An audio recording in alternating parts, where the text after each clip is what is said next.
Hola, mi nombre es Euge Oyer y hoy vamos a hablar sobre cómo aprender algo muchísimo más rápido. ¡Vamos allá!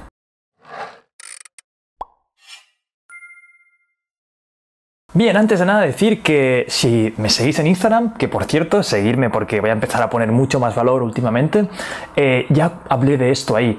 Es un post que hablaba sobre la estrategia de Tim Ferriss, de cómo aprender algo en un proceso en el que, aparte de comprensible, puedas recorrer esa habilidad mucho más rápido de lo normal.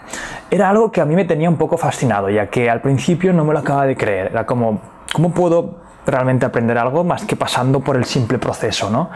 Pero al leer a Tim Ferriss, al leer sobre todo partes de su último libro, El Chef Perfecto en 4 horas, y al estar investigando en foros y tal, realmente vi que era bastante aplicable.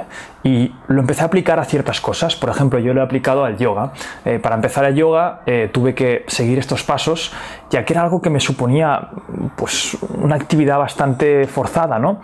Y además este ejemplo del yoga me va bastante bien para explicároslo, ya que al principio yo había hecho yoga ya de una forma en la que había seguido la forma tradicional, por así decirlo, que es ir a una clase de yoga y enfrentarte pues al yoga en sí.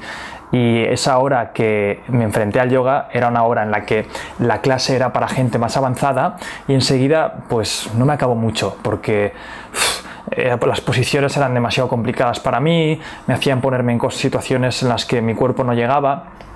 Y al final pues acabé un poco, no odiándolo, porque sí que veía los beneficios, pero como que no me acabó de entrar el gusanillo. Entonces ahora veréis como los ejemplos que os voy a poner va a ser con el yoga como yo lo empecé, y vamos a ir paso por paso. Vais a ver aquí que va a ir saliendo el nombre del paso en el que estamos para que os quede todo muy claro y os pueda aportar realmente el valor que me gusta aportar en estos vídeos. Paso número 1 es deconstruir lo que estás haciendo. En cualquier habilidad lo primero que tienes que hacer es deconstruir la habilidad en sí en pequeñas unidades de aprendizaje para luego poder asesorar cómo atacarlas. En este caso, en el yoga, vamos a decir que va a ser la respiración y las diferentes posiciones. Una vez tengamos eso, vamos a ir al segundo paso, que en este caso sería la selección. Tim Ferriss siempre dice que empieces con el efecto Pareto, que es reducir, por así decirlo, el 80% de las unidades que has escogido, 80-20, esa es la ley de Pareto. Entonces lo que tienes que hacer es coger ese 80% y eliminarlo. No hacerlo más tarde, tal, no, erradicarlo. Dice Tim Ferriss que es bastante importante muchas veces eliminar ciertas tareas porque simplemente es ruido que ahora mismo nos está entorpeciendo hacia realmente el aprendizaje total de esa tarea. En este caso, yo cogí las posturas más difíciles, por ejemplo en mi caso eran las de ponerse hacia arriba, y las eliminé completamente. Cogí y seleccioné el 20% que más me iba a hacer acercarme a lo que yo pretendía, que era aprender y tener una consistencia en hacer yoga diario. Entonces lo que hice yo fue coger la respiración y las posiciones más básicas. En concreto me ayudé de una aplicación, que os la pondré luego aquí abajo, para que me enseñara las más básicas de todas, las que podía hacer en 10 o 5 minutos cada día. Y sobre todo la respiración, porque me di cuenta que muchas de las cosas, cuando vas avanzando en el yoga, la respiración tiene una importancia muy grande en hasta dónde puedes llegar y hasta dónde puedes tú seguir creciendo en tu práctica, por así decirlo. Entonces, una vez seleccionadas estas dos cosas, para mí, posiciones súper básicas y la respiración, el siguiente paso que dice Tim Ferriss es la secuencia. Secuenciar significa escoger en qué orden vas a aprenderlo.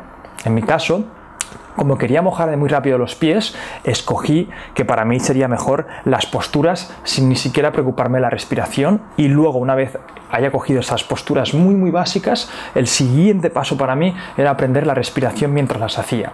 ¿Por qué escogí esto? Pues porque para mí hacer la respiración en sí no tenía sentido, ya que quería empezar, para mí al menos, empezar a mojarme los pies.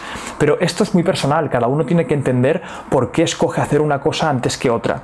Por ejemplo, alguien podría haber escogido simplemente la respiración y de ahí ir incorporando pequeñas fases, pues pequeñas posturas para empezar a mojarse los pies. Aquí la idea es entender el porqué. Pero esto siempre es algo personal en el que vosotros al final vais a tener que entender por qué exactamente estáis escogiendo esa secuencia. Y también hay otra opción que es simplemente dividirlo en semanas e ir probando lo que más funciona a vosotros. La primera semana probáis un orden, la segunda otro orden y veis cuál se adapta más a tus expectativas y a tu forma de ser. Y por último, y para mí es algo que me encanta porque creo que ya es algo que yo estaba haciendo antes, y son, en inglés se llamaría stakes, y en español vamos a llamarlo incentivos, que es que si no tienes un incentivo bueno para aprender, si no tienes un incentivo para empezar a hacer las cosas, realmente al final no tienes esa motivación real para cambiar o para llegar a poner ese esfuerzo que requiere hacer esa tarea. Si queremos aprender una dieta nueva, si queremos aprender un instrumento, simplemente queriendo, dice Tim Ferriss, que no es una buena forma para alcanzar tus metas, ya que mucha gente pues empieza y acaba dejándolo. Cuando empiezas a llegar a bloques y paredes en tu aprendizaje, donde realmente requiere ese extra esfuerzo, si no tienes un incentivo grande, es muy difícil que puedas realmente poner esas horas y ese esfuerzo. Como ya sabéis, y en algunos vídeos hemos hablado de esto, los humanos le damos más importancia a lo que perdemos que a lo que ganamos. Así que un ejercicio muy práctico sería pues apostaros dineros con alguien a que vais a aprender esa nueva habilidad, o simplemente, yo que sé, ponéis 100 euros cada uno que estáis aprendiendo esa nueva habilidad, y el que gane pues ganará el dinero de todos. Esta es una opción, pero podéis, por ejemplo, poneros los incentivos que queráis, una fecha límite, si estáis tocando un instrumento, una fecha límite en la que vais a salir a tocar delante de todos vuestros familiares. O si, por ejemplo, estáis leyendo un libro y queréis, por ejemplo, coger el nuevo hábito de hacer un libro, poneros como meta hacer un vídeo, por ejemplo, cada semana sobre el libro, y si tenéis ciertos seguidores o cierta gente, les prometéis que vais a hacerlo para coger ese hábito. Aquí básicamente es poner los incentivos adecuados para al final poder traspasar esas barreras y aprender de esa forma acelerada. Así que nada, ya sabéis que a mí esto de aprender me encanta. Suscribiros aquí al canal si no estáis todavía suscritos. Ya sabéis, voy a hacer contenido y voy a aportaros un valor extremo cada semana, y seguirme ahora en las redes sociales que van a aparecer, que también pongo un valor muy distinto en cada una. Así que os invito a que curioséis y veáis en cada una qué es lo que estoy haciendo. Un placer hacer otro vídeo para vosotros y nos vemos pronto. ¡Chao!